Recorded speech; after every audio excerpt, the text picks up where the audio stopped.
കോഴിക്കോട് ജില്ലയിൽ വോട്ടെടുപ്പ് കൃത്യം 7 മണിക്ക് തന്നെ ആരംഭിച്ചു. ചുരുക്കം ചില പോളിംഗ് സ്റ്റേഷനിൽ യന്ത്രത്തകരാറ് കാരണം വോട്ടെടുപ്പ് വൈകിയത് സംഘർഷത്തിന് കാരണമാക്കി. സ്ഥാനാർത്ഥികളും പ്രമുഖ നേതാക്കളും വിവിധ പോലീസ് സ്റ്റേഷനിൽ വോട്ട് രേഖപ്പെടുത്തി. കൃത്യം 7 മണിയോടെ കോഴിക്കോട് ജില്ലയിലെ മിക്ക പോളിംഗ് ബൂത്തുകളിലും പോളിംഗ് ആരംഭിച്ചു. ബേപ്പൂർ മണ്ഡലത്തിലെ ബേപ്പൂർ ഹയർ സെക്കൻഡറി സ്കൂളിൽ ബൂത്ത് 41-ൽ യന്ത്രത്തകരാറ് കാരണം പോളിംഗ് ആരംഭിക്കാൻ വൈകി. അതുപോലെ തന്നെ കുന്നമംഗലം മണ്ഡലത്തിലെ പുത്തൂർമഠം AM UP സ്കൂളിലും യന്ത്രത്തകരാറുണ്ടായി. പോളിംഗ് ആരംഭിക്കാൻ വൈകിയത് പ്രശ്നങ്ങൾക്ക് കാരണമാക്കി. അങ്ങനെയാണ് ഇവിടുത്തെ പ്രശ്നം പരിഹരിച്ചത്. പരാതി പറഞ്ഞതാണ്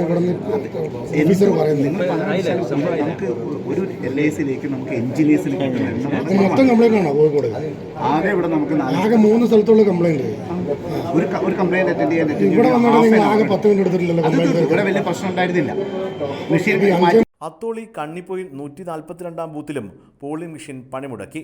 കോഴിക്കോട് പാർലമെന്റ് മണ്ഡലത്തിലെ 168-ാം ബൂത്തിൽ കാന്തപുരം LP സ്കൂളിൽ ആദ്യ വോട്ടറായി കാന്തപുരം അബൂബക്കർ മുസ്ലിയാർ എത്തി. രാജ്യത്തിൻ്റെ നന്മയ്ക്കും നല്ല ഭാവിക്കും വേണ്ടി എല്ലാവരും സമ്മതിദാനാവകാശം വിനിയോഗിക്കണമെന്ന് കാന്തപുരം പറഞ്ഞു. രാജ്യത്തിൻ്റെ ഭാവി തീരുമാനിക്കുന്ന ഒരു കാര്യമാണ് ഇലക്ഷൻ. അതുകൊണ്ട് എല്ലാവരും പരമാവധി ഉത്സാഹിച്ച് വോട്ട് രേഖപ്പെടുത്താൻ ശ്രമിക്കണം. പ്രായമുള്ളവരും നടക്കാൻ കഴിയാത്തവരും എല്ലാവരും വോട്ട് ചെയ്യണം. കോഴിക്കോട് പാർലമെന്റ് മണ്ഡലം UDF സ്ഥാനാർത്ഥി MK രാഘവൻ MP വോട്ട് ചെയ്യാനെത്തിയ 84-ാം ബൂത്തിലും യന്ത്രത്തകരാറ് കാരണം വോട്ടിംഗ് നിർത്തിവെക്കേണ്ടി വന്നു. മന്ത്രി PA മുഹമ്മദ് റിയാസ കോട്ടൂളി UP സ്കൂളിൽ വോട്ട് രേഖപ്പെടുത്തി.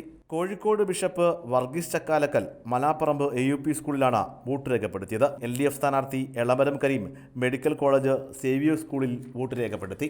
NDA സ്ഥാനാർത്ഥി MT Ramesh east hill government physical education കോളേജിലാണ് വോട്ട് രേഖപ്പെടുത്തിയത്. ACB news Kozhikode.